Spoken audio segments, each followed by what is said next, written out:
तो आज मैं आप लोगों से बात करने वाली हूँ एक फॉरगिवनेस प्रेयर की। होपोनोपोनो की बात मैं नहीं कर रही हूँ, ठीक है? होपोनोपोनो इन जनरल हम बता चुके हैं, हम लोग कई बार बातें कर चुके हैं इसके बारे में। बट आज थोड़ा सा एक अलग प्रेयर में जो हम इंटेंशन क्रिएट करने वाले हैं, इसकी मैं बात करने वाली।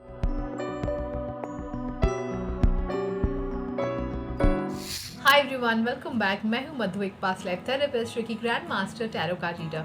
ऐसे किसी भी सर्विस को अवेल करने के लिए आप यहां मेरी वेबसाइट पर बुकिंग्स कर सकते हैं या व्हाट्सएप पे कनेक्ट भी कर सकते हैं।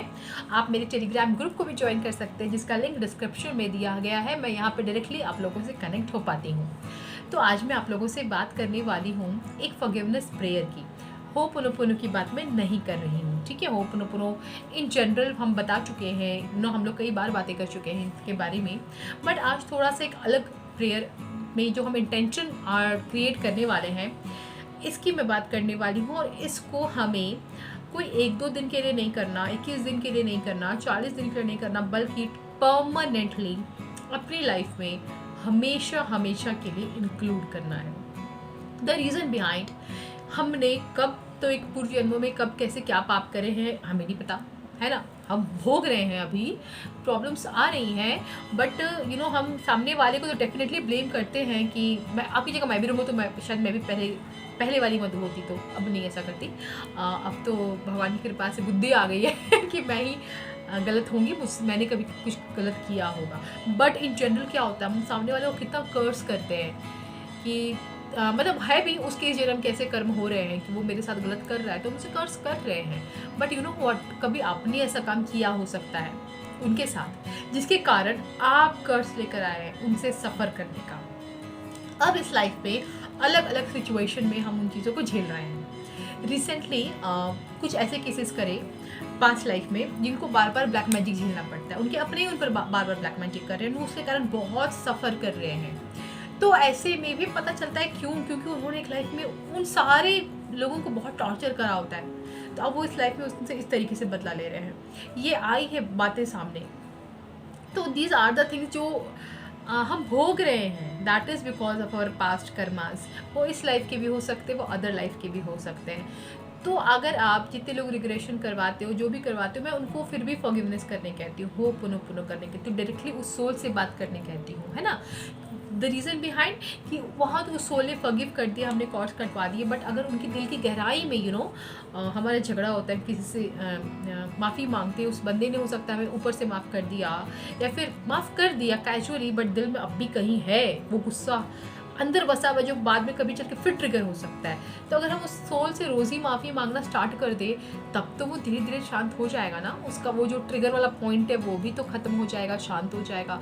तो मेरा सजेशन होता है कि आप उस सोल को आगे भी होपोनोपोनो 1 महीने, 2 महीने, 3 महीने दीजिए, ठीक है?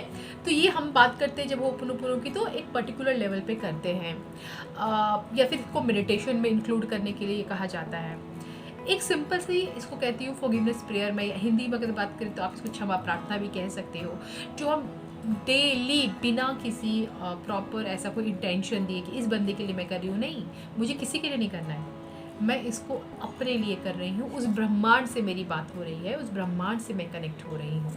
क्षमा प्रार्थना करते हैं, ये फॉरगिवनेस प्रेयर करते हैं, तो हम इस जन्म क्या, कोई भी वो जन्म हो, कीड़े मकोड़े तक का अगर वो जन्म था, तो हमारी तब भी अगर कोई भी हमसे ऐसा पाप हुआ, हमारी गलती हुई जाने में अनजाने में, हम उसकी माफ़ी मांगने लगते हैं। एंड ये काम क्यों करती हैं? क्योंकि एफर्मेशंस काम करते हैं। हम अपनी डेली लाइफ में जो बातें बार बार बोलते हैं वो हकीकत में टर्न होना स्टार्ट कर देती हैं, अगर वो हकीकत नहीं भी है तो। और अगर वो हकीकत है और हम उसको बार बार कहते रहते हैं, किसी भी, मान लो कोई नेगेटिव केस है, कोई आपके आसपास है जो बहुत अनहेल्दी है, ठीक है, और उसको हम हमेशा कहते रहते हैं कि वो बहुत अनहेल्दी है, वो बहुत, अरे यार उसकी तबीयत बहुत ख़राब रहती है, वो बहुत अनहेल्दी है। आप देखना कि उसकी तबीयत और ख़राब होती जाएगी, बिकॉज हमारी एफर्मेशन उसके लिए भी काम कर रही है। हम जो एफर्म करें अपने लिए या दूसरों के लिए, वो काम करता है। अगर वो इंसान अपने लिए काम नहीं कर रहा है, अपनी सोल पर काम नहीं कर रहा है, अपने लिए एफर्मेशंस पॉजिटिव क्रिएट नहीं कर रहा है, तो दूसरों की नेगेटिव एफर्मेशंस ही उसकी रियलिटी बनने लगेगी ना। वही चीज़ यहाँ भी होती है। तो अगर हम इस क्षमा प्रार्थना को भी ये भी तो एक एफर्मेशन ही है, हम जो कहते हैं वो एफर्मेशन है। तो इसको अगर हम डेली अपनी लाइफ में इंक्लूड कर लें डेली, तो ये एफर्मेशन हमारी सबकॉन्शियस में जाकर मैनिफेस्ट हो जाएगी, हर एक शब्द मैनिफेस्ट हो जाएगा। इससे होगा क्या कि हमारे जो कर्मास थे उनको शांत करने का काम ये ब्रह्मांड करना स्टार्ट कर देगी। उन लर्निंग्स जो आपको सीखनी थी उन कर्मों से, जो आपने नहीं सीखे पास्ट लाइफ में, तो आपको अभी झेलना पड़ रहा है, वो लर्निंग्स को कैसे आप तक पहुंचाना है वो काम होना स्टार्ट हो जाएगा। आपकी सफरिंग कम होने लगेगी। हो सकता है अभी जो मुंह पे कर्मास हैं, जिनको अभी हो चुके हैं, इस लेवल पर आ चुके हैं वो कर्मास कि आपको अब झेलने का टाइम आ चुका है, वो शायद ना ख़त्म हो पाए, बट उनका ट्रिगर कम हो जाएगा। उनकी जो आपको भोग्य करनी थी, जब मैं कहती हूँ ना जो इतना होना होगा वो इतना सा हो जाएगा, वो ही चीज़ होगी कि जो बहुत बड़ा होना होगा वो धीरे धीरे धीरे कुछ कम हो पाएगा। अगर आप उससे अपनी लर्निंग सीख लेते हो तो फिर आप उससे निजात पा सकोगे, क्योंकि कोई भी घटना आपके जीवन में बार बार इसीलिए हो रही होती है क्योंकि आपको उसे कुछ सीखना है और आप अब तक उससे सीखे नहीं हो। जब तक नहीं सीखोगे वो घटना रिपीट होती रहती है। कई केसेस में हम खुद नहीं समझ पाते हैं, कई केसेस में हमारा पता ही नहीं कि हमने करा क्या, तो कनेक्ट नहीं कर पाते हैं। तो एक सिंपल सा प्रेयर जिसको आप लिख सकते हो कहीं पर, उसको आप लिखो या बाद में भी लिख लेना, कोई प्रॉब्लम नहीं है। उसको मैं अभी डिक्टेट कर रही हूँ, ठीक है, थोड़ा लंबा सा हो जाता है। हे ब्रह्मांड, हे सृष्टि, या फिर जिनको भी आप मानते हो, जैसे मैं मेरे प्रभु महादेव को मानते, तो हे महादेव, मेरी आत्मा ने, मेरी सोल ने जब से इस सृष्टि में जन्म लिया, जब से सृष्टि में आई है, तब से लेकर आज तक किसी भी जन्म में किसी भी रूप में, आप इसको अपने शब्दों में भी डाल सकते हो, जस्ट अंडरस्टैंड द एसेंस। किसी भी जन्म में किसी भी हाल में मैंने जाने या अनजाने किसी का भी बुरा अगर करा है तो मुझे माफ़ कर दीजिए। और अगर किसी और सोल ने कभी भी किसी भी जन्म में मेरे साथ गलत किया है तो मैं भी उन्हें पूरे दिल से माफ़ करती हूँ या माफ़ करता हूँ। ये एफर्मेशन, इसको तो पहले आप इंक्लूड कर लो अपनी पूजा के टाइम में। पूजा के टाइम पे ना लोग विशेष के लिए बहुत परेशान रहते हैं, बट पता है जब भगवान की कृपा होती है ना तो उनको पता है आपको क्या चाहिए, वो आप तक कैसे पहुंचाना है वो खुद हेल्प करने लगते हैं। तो मेरा सजेशन होता है कि कृपा मांगो, कृपा मांगोगे तो चीज़ें अपने आप लाइनअप होनी स्टार्ट हो जाती हैं। दूसरी, क्षमा प्रार्थना करो। कृपा मांगना या फिर आपको विशेष अगर मांगना है, उसको करने के बाद लास्ट में ये प्रार्थना ज़रूर करना स्टार्ट कर देना, जिससे भगवान डायरेक्टली सुने, डायरेक्टली कि ये मुझसे ही बात कर रहा है, कहीं और नहीं, ये मुझसे ही बात कर रहा है। और डेली करना है, तो डेली करते करते भगवान भी उस चीज़ को एक तो समझने लगेंगे कि हाँ ये दिल से माफ़ कर रहा है। और दूसरा सबसे इम्पॉर्टेंट काम, दिन में जितना बार हो सके इस प्रार्थना को बोलना स्टार्ट कर दीजिए। ये और तो ये मतलब सबसे ज़बरदस्त वाली बात कि इसको रात में, जो मैं ऑडियो एफर्मेशंस की बात करती हूँ, इसको भी एफर्मेशन ही मानकर ऑडियो एफर्मेशन आप या तो रात भर सुनो, और उससे भी तगड़ा वाला इसी को चैंट करते करते सो जाओ। इस मंत्र को बोलना अपने आप में स्टार्ट कीजिए। एक दो बार, मतलब 2-4 बार बोलोगे ना तो अच्छे से याद हो जाएगा। वर्ड्स मेरे होने कोई ज़रूरी नहीं है, एसेंस को समझो, ठीक है। मैं अपनी सोल की बात करी, जब से ये सोल अर्थ पर आई है तब से की मैं बात करी, इस चीज़ को पकड़ना है। जाने अनजाने मुझसे जो गलती हुई जिस भी सोल के साथ, उसको पकड़ना है कि उनसे आप माफ़ी मांग रहे हो, इस बात को पकड़ना है।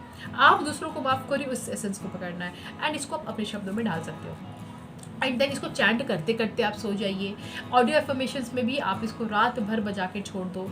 अब आपकी जितनी भी मैनिफेस्टेशंस अटकी हुई हैं, काम नहीं बन रहे हैं, प्रॉब्लम्स आती जा रही हैं, सारे माजरे अटक रहे हैं, क्यों अटकते हैं? हमारे कर्मा के कारण ना, हमारा डिवाइन टाइम नहीं आ रहा है। तो अगर ऐसा है ना कि ज़िंदगी हर तरफ से परेशान है, आप सब कुछ कर चुके हो फिर भी आपके प्रॉब्लम सॉल्व नहीं हो रहे हैं, दैट मीन्स आपके कर्मास बहुत है। आपने मान लो रिग्रेशन करवाया, तो एक पार्ट अपनी लाइफ का देख लिया कि आप इस केस के लिए गए थे रिग्रेशन में, बट अभी भी है, अभी भी बहुत कुछ है आपका, और भी लोगों के साथ कनेक्शन है। उधर से शांति नहीं मिली है, उधर से भी आपको शांति चाहिए, वहाँ भी आपको रियलाइज़ करना है कि आपकी गलती क्या हुई थी।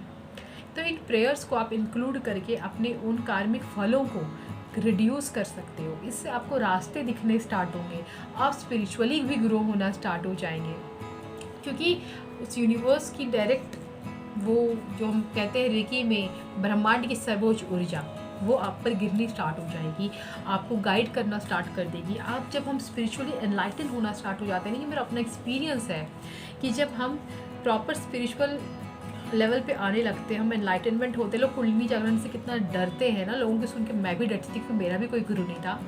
मैं बता नहीं सकती उस एक्सपीरियंस ने मुझे कहाँ से कहाँ ले आया, मतलब ये भी कम बता रही हूँ मैं, तो आउट ऑफ रेंज हो जाएगा मेरे मोबाइल से, यहाँ लेकर आ गया। इतना लेवल मेरा ऊपर हो गया स्पिरिचुअलिटी में। सो अगर आप इस फील्ड में अपने आप को चाहते हो कि आप एक सही दिशा में चलो, आप कर्मों को मानते हो, समझते हो, तो उनकी शांति पे काम करना स्टार्ट कीजिए, अपने आप पर काम करना स्टार्ट कीजिए। अगर सब कुछ करके थक गए तो सब कुछ छोड़ दो, बस इस क्षमा प्रार्थना को करना स्टार्ट कर दो। किसी भगवान को मानना छोड़ दिया, भगवान को भी छोड़ दो। इस सृष्टि में जी रहे हो, इसको तो मानते हो ना, किसी सृष्टि में हो, इस सृष्टि से माफ़ी मांगो, यूनिवर्स से माफ़ी मांगो, ब्रह्मांड से माफ़ी मांगो, लेकिन मांगो, इसको डेली करना स्टार्ट कीजिए। इस एफर्मेशन को जितना ज़्यादा हो सके आप अपनी लाइफ में इंक्लूड करना स्टार्ट कर दीजिए। जब भी जिस भी जन्म में जिन प्रॉब्लम्स के कारण पे आज आपके काम नहीं बन रहे हैं, यकीन मानो आपको धीरे धीरे वो काम बनने लगेंगे। मैंने तो पहली बार जब इस प्रेयर को मात्र 5-6 बार कहा था, मेरे सारे चक्रास ओपन है, तो उस टाइम क्राउन चक्र से मुझे डायरेक्ट कम्युनिकेशन कुछ आने लगी, मतलब मेरा कम्युनिकेशन होना स्टार्ट हो गया था इमीडिएटली। मैं खुद हैरान थी कि यार ये क्या हो रहा है। एंड उसके बाद मैंने देखा कि एक्चुअली कम्युनिकेशन होती है।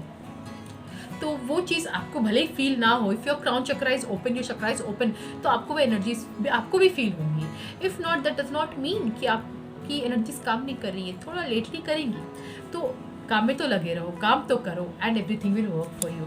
आई होप कि ये वीडियो बहुत लोगों के लिए यूज़फुल होने वाला है। तो अगेन मैं कहने वाली हूँ कि प्लीज़ इस वीडियो को शेयर करना। जो वीडियो मुझे ऐसा लगता है कि बहुत लोगों तक पहुँचनी चाहिए, मैं उसी वीडियो में स्पेशली कहती हूँ कि इसको प्लीज़ शेयर करना। बिकॉज यू नो, अगर कोई रास्ता दिख रहा है, सही रास्ता, ये हमारे कर्मास क्रिएट करते हैं, तो सिर्फ अपने तक रखने की जगह उसको दूसरे तक भी पहुँचाइए, ताकि वो भी इन चीज़ों से निकल सके। अगर आपको लग रहा है और भी कुछ लोग हैं जो परेशान हैं, वो भी अपनी कार्मिक पैकेज में हैं, उनको उनसे शेयर कीजिए ताकि वो इसको अपनाएं अपनी लाइफ में एंड अपनी लाइफ में चेंजेस ला पाएँ। उम्मीद करती हूँ ये वीडियो आप सबके लिए रहेगा बहुत ही यूज़फुल। मिलती हूँ नेक्स्ट वीडियो में। Children, bye, take care.